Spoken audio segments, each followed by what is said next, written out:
안녕하세요, 이고잉입니다. 오늘은 BMW 드라이빙 센터 인스트럭터에 대한 이야기를 해볼까 합니다. 정말 많은 분들이 댓글이나 인스타 DM으로 인스트럭터 되려면 어떻게 해야 돼요? 라고 많이들 물어보시더라고요.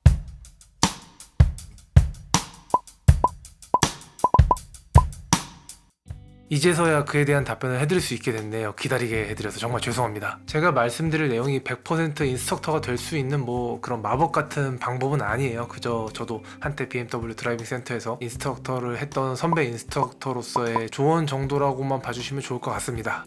그리고 BMW 드라이빙 센터 인스트럭터에 한정된 이야기이기도 합니다. 다른 자동차 브랜드에서도 인스트럭터를 채용하고 다양한 행사들에 인스트럭터가 투입되긴 하지만 그쪽은 솔직히 말씀드려서 카레이서 경력이라든지 혹은 그쪽으로 연결된 확실한 인맥이 없다면 일할 기회조차 얻기 어려운 곳이니까요. 오늘은 BMW 드라이빙 센터 인스트럭터에만 적용되는 그런 내용으로 말씀을 드려볼까 합니다.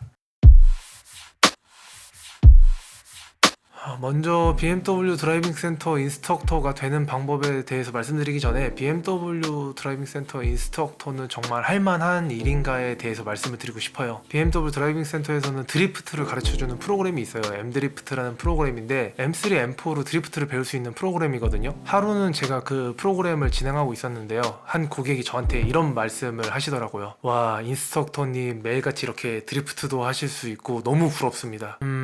전 속으로 이랬죠. 이게 정말 부러워할 만한 일인가? 그런 생각이 순간 머릿속으로 스쳐 지나가더라고요. 그래도 명색이 인스트럭터인데 아니요 맨날 해서 재미없는데요 라고 말할 수는 없잖아요. 그래서 그런 생각이 들었음에도 불구하고 아니요 맨날 해서 재미없는데요 라고 말해버렸어요. 네. 맨날 하면 재미없더라고요. 아무리 재밌는 척 하고 싶어도 솔직히 말해서 재미없었어요. 그리고 거짓말하기도 싫었고요. 아무리 그렇게 말할 수 없다 해도 재미없는 건 재미없는 거더라고요. 고객분들이야 이제 막 배우러 오신 거고 또 처음이고 하니까 너무 재밌을 거고 그럴 거예요. 저도 처음에는 사실 엄청 재밌고 좋았거든요. 근데 이걸 일이라고 생각해보세요. 매일같이 똑같은 곳에서 뺑뺑이를 도는 겁니다. 다람쥐가 쳇바퀴 속에서 도는 거 마냥 그냥 뱅글뱅글 돌 뿐이에요. 그냥 노동이 될 뿐인 거죠. 머릿속에서는 그렇게 말하면 안 되지라고 생각하면서도 그렇게 말할 수밖에 없을 정도의 노동이 되어버리고 말더라고요. 이 말씀을 왜 드리냐면요. 인스트럭터가 되면 저와 같은 과정을 겪게 될 거기 때문에 말씀을 드리는 겁니다. 단순하게 와 인스트럭터 좋다 맨날 M도 타고 기름값 타이어값 걱정 하나도 안 해도 되고 차 좋아하는 남자들에게는 그야말로 천국이네 라고 생각할 수도 있는데요. 그보다 앞서서 그 재미가 얼마나 유지될 건지 그리고 또 이 과정이 얼마나 즐거울 수 있는지 다시 한번 생각해 보시길 바랄게요. 드리프트뿐만이 아니라 트랙 주행도 하고 다양한 프로그램도 소화하고 하다 보면 그나마 조금 나은 편이긴 한데 그래도 일정 시간이 지나면 다람쥐 쳇바퀴 도는 듯한 반복되는 일상 때문에 매너리즘에 빠지고 말 겁니다. 그래도 인스트럭터를 하고 싶은 분들을 위해서 인스트럭터가 되기 위한 아주 자그마한 팁이라도 드리도록 하겠습니다.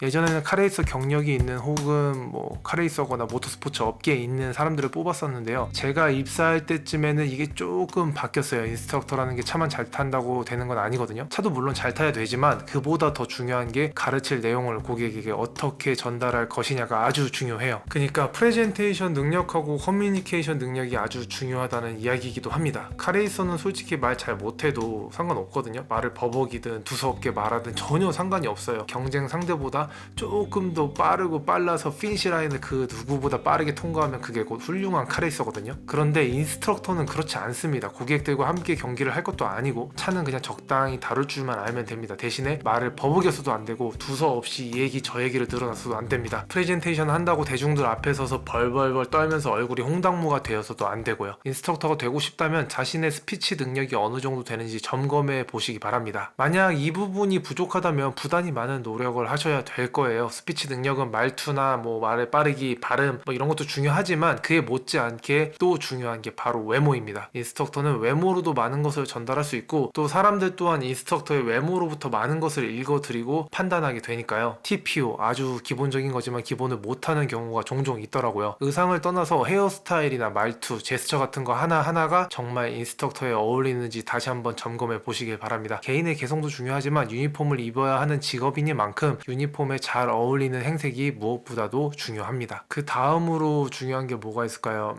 그렇네요. 이제 보니 인스트럭터는 차를 잘 타야 되는데 운전에 대해서는 쏙 빼놓고 있었네요. 사실 인스트럭터에 어울리는 운전 실력이 없어도 크게 문제될 게 없습니다. 왜냐고요? 제가 그랬거든요. 저도 인스트럭터가 돼서 운전을 제대로 배우기 전까지는 그냥 공도 위에 일반 운전자 중에 한 명이었어요. 기본적인 운전 센스만 있으면 됩니다. 어차피 회사에 들어가면 다 가르쳐주고 다 연습시키면서 인스트럭터에 걸맞는 실력으로 키워줍니다. 센터 오픈 초창기에는 카레이스처럼 운전 실력이 어느 정도 완성되어 있는 사람들을 뽑았었는데 제가 회사에 들어갔던 시점을 기준으로 인스트럭터 뽑는 기준이 많이 바뀌었었어요. 아무래도 제가 처음에 말씀드렸던 스피치 능력, 프레젠테이션 능력이 많이 중요하다 보니까 운전보다는 이 능력에 초점을 많이 맞춰서 뽑았던 것 같아요. 그렇다고 화려한 운전 실력이 전혀 도움이 안 되는 건 아닙니다. 카레이서 경력이나 그에 준하는 실력이 있다면 연봉 협상에도 유리하고 실제로 더 많은 월급을 받기도 하니까요. 카레이서가 되기 힘들다면 다른 노력이라도 하시면 됩니다. 가령 시뮬레이터로 끝판왕이 될 수 있을 때까지 열심히 해본다든지 아니면 자차를 가지고 서킷에서 주행을 해보면서 실제로 언더스티어는 뭐고 오버스티어는 뭔지 그리고 차량의 거동을 몸으로 경험하면서 서킷 운전을 배울 수 있는 책을 보거나 메커니즘을 배울 수 있는 책을 보면서 공부를 한다든지 이러한 노력들이 하나하나가 쌓이면 분명히 인스트럭터가 되는 데 있어서 많은 도움이 될 겁니다. 실제로 제 스쿨에서 열심히 공부를 하던 어린 친구 중 한 명은 BMW 드라이빙 센터 인스트럭터가 되기도 했으니까요. 제가 하는 말이 아주 허무맹랑한 말은 아닐 거예요. 네, 공부하는 게 정답입니다. 공부하세요. 아버지, 어머니 말씀 잘 듣고 공부 열심히 해서 좋은 대학에 가시길 바랍니다. 그게 가장 좋은 방법입니다. 정말 꼰대 같은 말이긴 하지만 정말로 공부가 정답이에요. 이제 보니 저도 아저씨가 돼버리고 말았네요. 어릴 때는 공부하는 게 그렇게나 싫었고 공부해 나중에 커서 훌륭한 어른이 된다라는 어른들 말씀이 그렇게나 싫었는데 이렇게 나이 먹고 어느 정도 커서 이런 일 저런 일 하다 보니까 어릴 때 공부를 하는 게 얼마나 중요한 건지 뼈저리게 깨닫게 된 것 같아요. 아마도 공부를 조금 덜 했더라면 지금의 제가 없었을지도 모르겠습니다. 그 정도로 학창시절 했던 공부들이 학교에서 진짜 별 쓰잘데없는 걸 다 배운다 생각했던 과거들이 하나하나 모여서 지금의 제가 있도록 만들어준 것 같아요. 공부 열심히 하십시오. 뻔한 얘기들밖에 못 해드려서 정말 죄송하지만 미래의 꿈나무들, 카레이서가 되고 싶다거나 인스트럭터가 되고 싶으면 정말 공부 열심히 하세요. 좋은 대학에 들어가서 좋은 성적으로 졸업장을 받고 좋은 영어 성적을 받으면 그만큼 카레이서도 인스트럭터도 되기 쉬워집니다. 나 편한 대로 놀 거 다 놀고 하고 싶은 거 다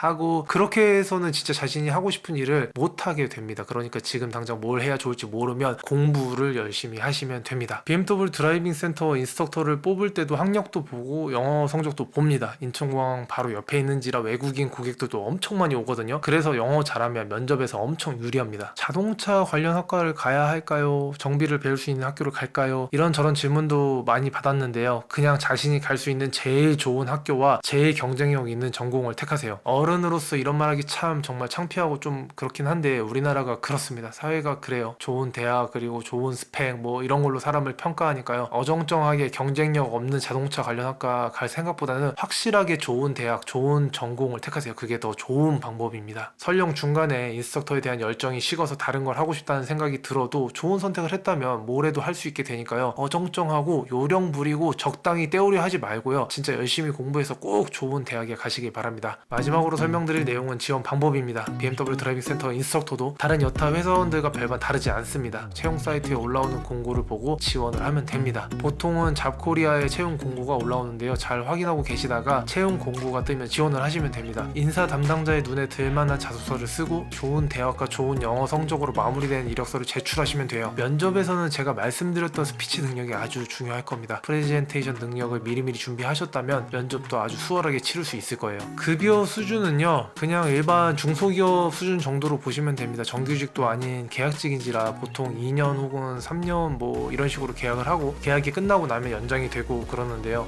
그리고 BMW 소속 직원은 아닙니다. 지금은 에스텍이라는 인력회사 소속으로 일을 하게 되고요. 매번 계약이 갱신될 때마다 회사가 바뀌게 되면 바뀐 회사에 맞게 소속도 바뀌게 됩니다. 계약 기간 동안은 연봉 인상이 없다고 봐도 무방할 정도로 기회가 거의 없다시피 유의하고요. 새로운 계약을 할 때 약간의 연봉 인상을 노려볼 수 있긴 하지만 솔직히 큰 기대를 해볼 만하지 않습니다. 돈을 벌고 싶은 거라면 다른 일을 찾아보시는 게 더 좋다고 생각합니다. 차를 좋아하고 또 운전이 너무 배워보고 싶어서 하는 거라면 해볼 만한 가치는 충분히 있는 것 같아요. 정말 어디 가서도 배우지 못할 것들도 배울 수 있고 돈을 써야만 배울 수 있는 운전의 기술을 돈을 받으면서 배울 수 있게 되니까요. 기회비용으로 치면 꽤 많은 가치가 있다고 생각합니다. 지금까지 BMW 드라이빙 센터 인스트럭터가 되기 위한 팁을 드렸는데요. 더 궁금한 게 있으시다면 댓글 남겨주시면 답변 드리도록 하겠습니다. 끝까지 시청해 주셔서 감사합니다. 이고잉이었습니다.